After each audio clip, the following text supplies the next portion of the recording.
An Occurrence at Owl Creek Bridge by Ambrose Bierce.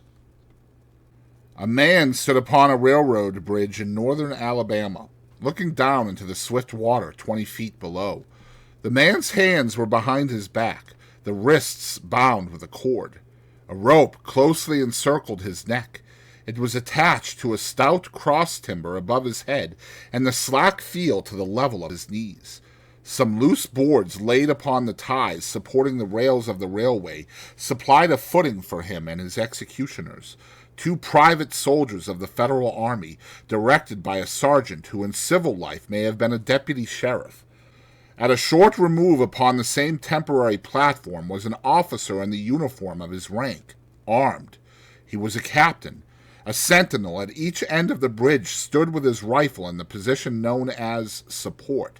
That is to say, vertical in front of the left shoulder, the hammer resting on the forearm thrown straight across the chest. A formal and unnatural position, enforcing an erect carriage of the body. It did not appear to be the duty of these 2 men to know what was occurring at the center of the bridge. They merely blockaded the 2 ends of the foot planking that traversed it. Beyond one of the sentinels, nobody was in sight. The railroad ran straight away into a forest for 100 yards, then, curving, was lost to view. Doubtless there was an outpost farther along. The other bank of the stream was open ground, a gentle slope topped with a stockade of vertical tree trunks, loopholed for rifles, with a single embrasure through which protruded the muzzle of a brass cannon commanding the bridge. Midway up the slope between the bridge and fort were the spectators, a single company of infantry in line, at parade rest, the butts of their rifles on the ground, the barrels inclining slightly backward against the right shoulder, the hands crossed upon the stock. A lieutenant stood at the right of the line, the point of his sword upon the ground, his left hand resting upon his right. Excepting the group of 4 at the center of the bridge, not a man moved. The company faced the bridge, staring stonily, motionless. The sentinels, facing the banks of the stream, might have been statues to adorn the bridge. The captain stood with folded arms, silent, observing the work of his subordinates, but making no sign. Death is a dignitary who, when he comes announced, is to be received with formal manifestations of respect, even by those most familiar with him. In the code of military etiquette, silence and fixity are forms of deference. The man who was engaged in being hanged was apparently about 35 years of age. He was a civilian, if one might judge from his habit, which was that of a planter. His features were good, a straight nose, firm mouth, broad forehead, from which his long, dark hair was combed straight back, falling behind his ears to the collar of his well-fitted frock coat. He wore a mustache and pointed beard, but no whiskers. His eyes were large and dark gray, and had a kindly expression which one hardly have expected in one whose neck was in the hemp. Evidently, this was no vulgar assassin. The liberal military code makes provision for hanging many kinds of persons, and gentlemen are not excluded. The preparations being complete, the 2 private soldiers stepped aside and each drew away the plank upon which he had been standing. The sergeant turned to the captain, saluted, and placed himself immediately behind that officer, who in turn moved apart 1 pace. These movements left the condemned man and the sergeant standing on the 2 ends of the same plank, which spanned 3 of the cross ties of the bridge. The end upon which the civilian stood almost, but not quite, reached a 4th. This plank had been held in place by the weight of the captain. It was now held by that of the sergeant. At a signal from the former, the latter would step aside, the plank would tilt, and the condemned man go down between 2 ties. The arrangement commended itself to his judgment as simple and effective. His face had not been covered, nor his eyes bandaged. He looked a moment at his unsteadfast footing, then let his gaze wander to the swirling water of the stream racing madly beneath his feet. A piece of dancing driftwood caught his attention, and his eyes followed it down the current. How slowly it appeared to move! What a sluggish stream! He closed his eyes in order to fix his last thoughts upon his wife and children. The water, touched to gold by the early sun, the brooding mists under the banks at some distance down the stream, the fort, the soldiers, the piece of drift, all had distracted him, and now he became conscious of a new disturbance. Striking through the thought of his dear ones was sound which he could neither ignore nor understand, a sharp, distinct, metallic percussion like the stroke of a blacksmith's hammer upon the anvil. It had the same ringing quality. He wondered what it was, and whether immeasurably distant or nearby. It seemed both. Its recurrence was regular, but as slow as the tolling of a death knell. He awaited each new stroke with impatience and, he knew not why, apprehension. The intervals of silence grew progressively longer. The delays became maddening. With their greater infrequency, the sounds increased in strength and sharpness. They hurt his ear like the thrust of a knife. He feared he would shriek. What he heard was the ticking of his watch. He unclosed his eyes and saw again the water below him. If I could free my hands, he thought, I might throw off the noose and spring into the stream. By diving, I could evade the bullets and, swimming vigorously, reach the bank, take the woods, and get away home. My home, thank God, is as yet outside their lines. My wife and little ones are still beyond the invaders' farthest advance. As these thoughts, which have here to be set down in words, were flashed into the doomed man's brain rather than evolved from it, the captain nodded to the sergeant. The sergeant stepped aside. Chapter 2. Peyton Farquhar was a well-to-do planter of an old and highly respected Alabama family. Being a slave owner and, like other slave owners, a politician, he was naturally an original secessionist and ardently devoted to the Southern cause. Circumstances of an imperious nature, which it is unnecessary to relate here, had prevented him from taking service with that gallant army which had fought the disastrous campaigns ending with the fall of Corinth, and he chafed under the inglorious restraint, longing for the release of his energies, the larger life of the soldier, the opportunity for distinction.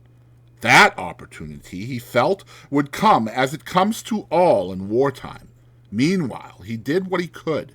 No service was too humble for him to perform in the aid of the South, no adventure too perilous for him to undertake, if consistent with the character of a civilian who was at heart a soldier, and who in good faith and without too much qualification assented to at least a part of the frankly villainous dictum that all is fair in love and war. One evening, while Farquhar and his wife were sitting on a rustic bench near the entrance to his grounds, a gray-clad soldier rode up to the gate and asked for a drink of water. Mrs. Farquhar was only too happy to serve him with her own white hands. While she was fetching the water, her husband approached the dusty horseman and inquired eagerly for news from the front. "The Yanks are repairing the railroads," said the man, "and are getting ready for another advance. They have reached the Owl Creek Bridge, put it in order, and built a stockade on the north bank. The commandant has issued an order, which is posted everywhere, declaring that any civilian caught interfering with the railroad, its bridges, tunnels, or trains will be summarily hanged." I saw the order. "How far is it to the Owl Creek Bridge?" Farquhar asked. "About 30 miles. Is there no force on this side of the creek?" "Only a picket post half a mile out, on the railroad, and a single sentinel at this end of the bridge." "Suppose a man, a civilian and student of hanging, should elude the picket post and perhaps get the better of the sentinel," said Farquhar, smiling. "What could he accomplish?"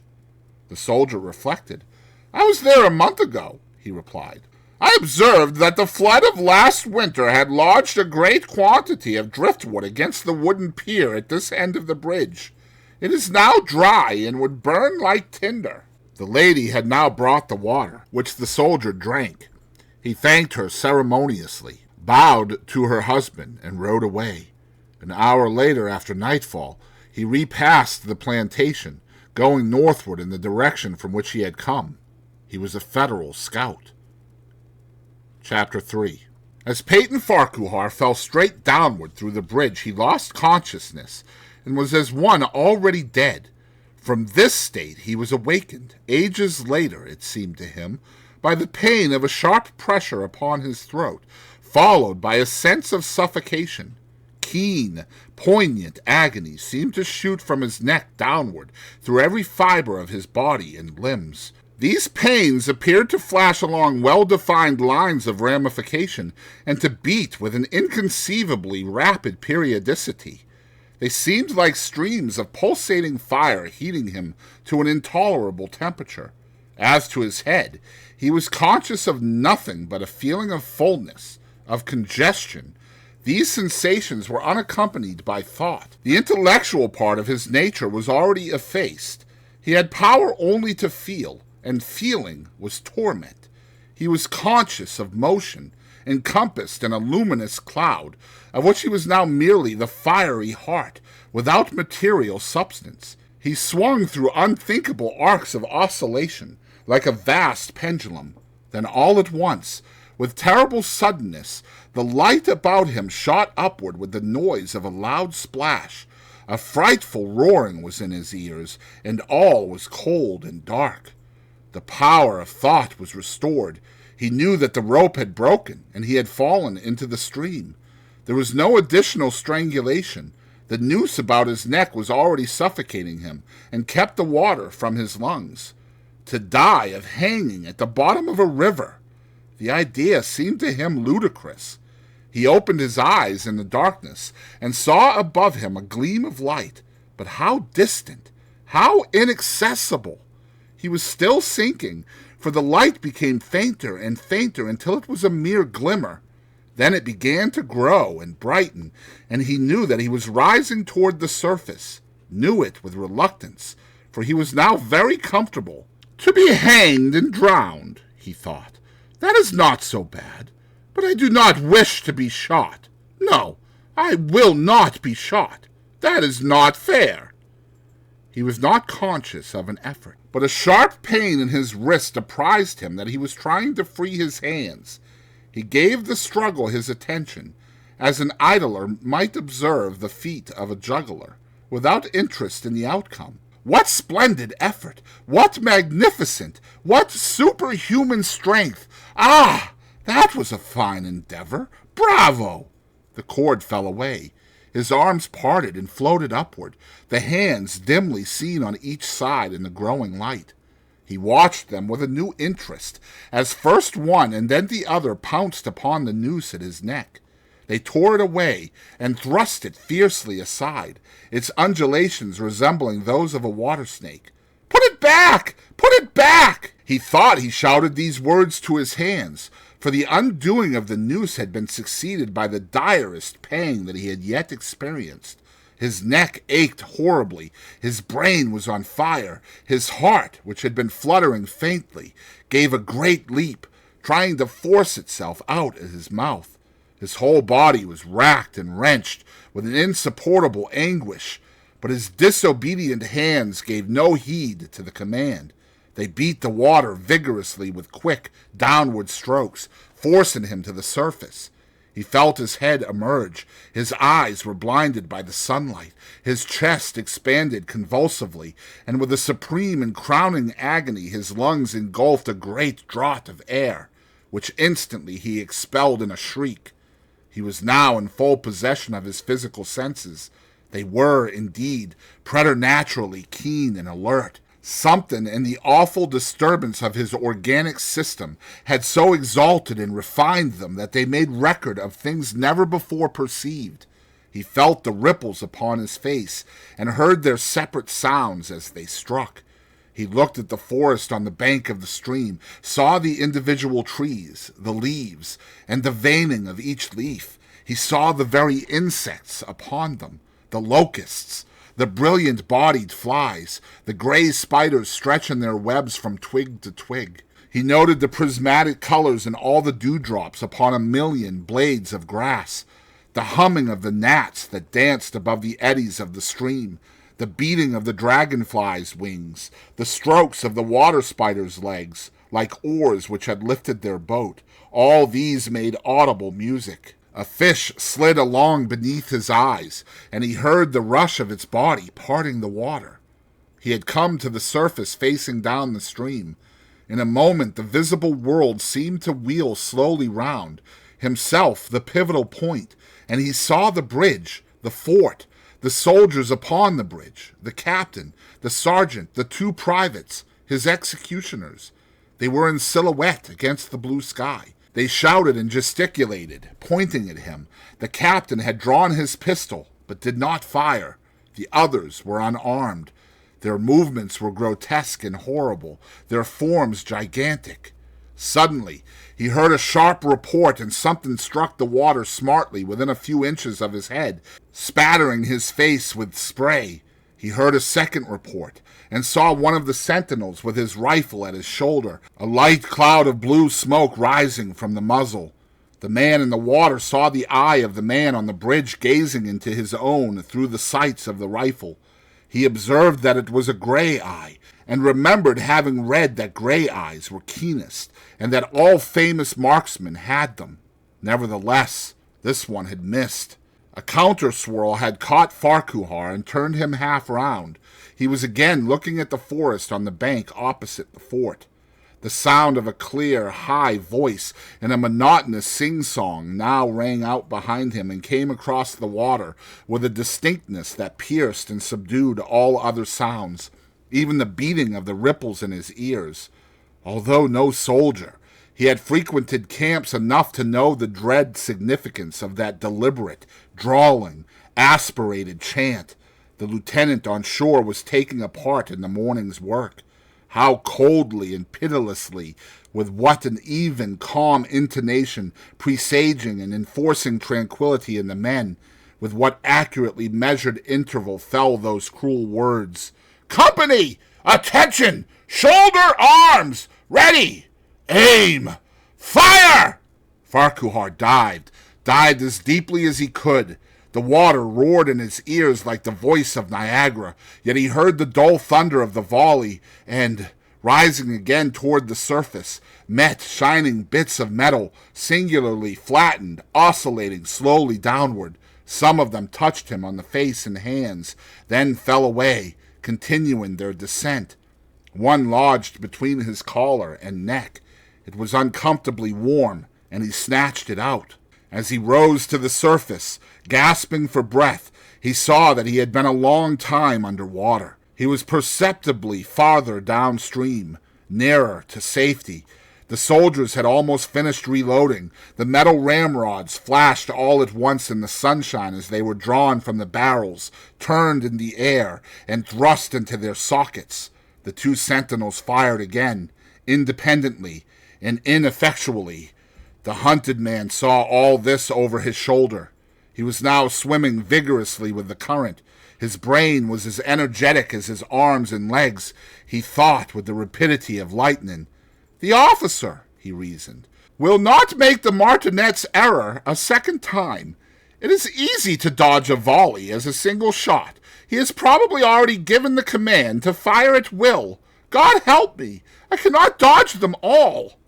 An appalling splash within 2 yards of him was followed by a loud, rushing sound, diminuendo, which seemed to travel back through the air to the fort and died in an explosion which stirred the very river to its deeps. A rising sheet of water curved over him, fell down upon him, blinded him, strangled him. The cannon had taken in hand in the game. As he shook his head free from the commotion of the smitten water, he heard the deflected shot humming through the air ahead, and in an instant it was cracking and smashing the branches in the forest beyond. "They will not do that again," he thought. "The next time they will use a charge of grape.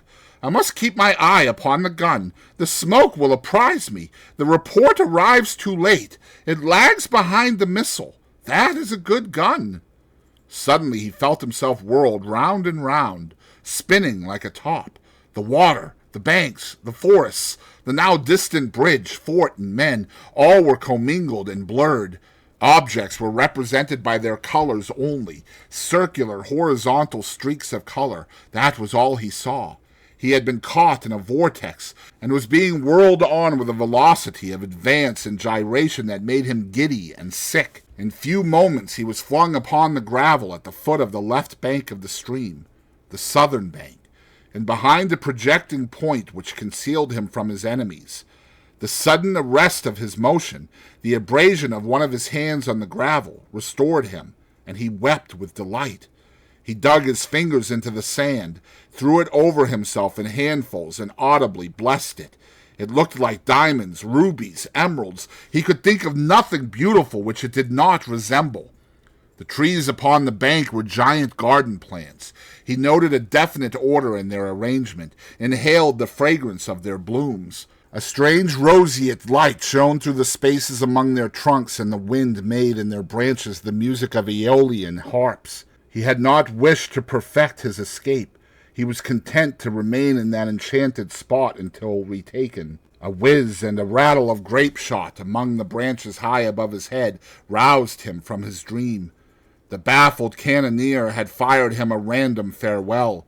He sprang to his feet, rushed up the sloping bank, and plunged into the forest. All that day he traveled, laying his course by the rounding sun. The forest seemed interminable. Nowhere did he discover a break in it, not even a woodman's road. He had not known that he lived in so wild a region. There was something uncanny in the revelation. By nightfall he was fatigued, footsore, famished. The thought of his wife and children urged him on. At last, he found a road which led him in what he knew to be the right direction. It was as wide and straight as a city street, yet it seemed untraveled. No fields bordered it, no dwelling anywhere. Not so much as the barking of a dog suggested human habitation. The black bodies of the trees formed a straight wall on both sides, terminating on the horizon in a point, like a diagram and a lesson in perspective. Overhead, as he looked up through this rift in the wood, shone great golden stars looking unfamiliar and grouped in strange constellations. He was sure they were arranged in some order which had a secret and malign significance. The wood on either side was full of singular noises, among which, once, twice, and again, he distinctly heard whispers in an unknown tongue. His neck was in pain, and lifting his hand to it, found it horribly swollen. He knew that it had a circle of black where the rope had bruised it. His eyes felt congested. He could no longer close them. His tongue was swollen with thirst. He relieved its fever by thrusting it forward from between his teeth into the cold air. How softly the turf had carpeted the untraveled avenue. He could no longer feel the roadway beneath his feet. Doubtless, despite his suffering, he had fallen asleep while walking, for now he sees another scene. Perhaps he has merely recovered from a delirium. He stands at the gate of his own home. All is as he left it, and all bright and beautiful in the morning sunshine. He must have traveled the entire night. As he pushes open the gate and passes up the wide white walk, he sees a flutter of female garments. His wife, looking fresh and cool and sweet, steps down from the veranda to meet him. At the bottom of the steps she stands waiting, with a smile of ineffable joy, an attitude of matchless grace and dignity. Ah, how beautiful she is! He springs forwards with extended arms. As he is about to clasp her, he feels a stunning blow upon the back of the neck. A blinding white light blazes all about him, with a sound like the shock of a cannon. Then all is darkness and silence. Peyton Farquhar was dead. His body, with a broken neck, swung gently from side to side beneath the timbers of the Owl Creek Bridge.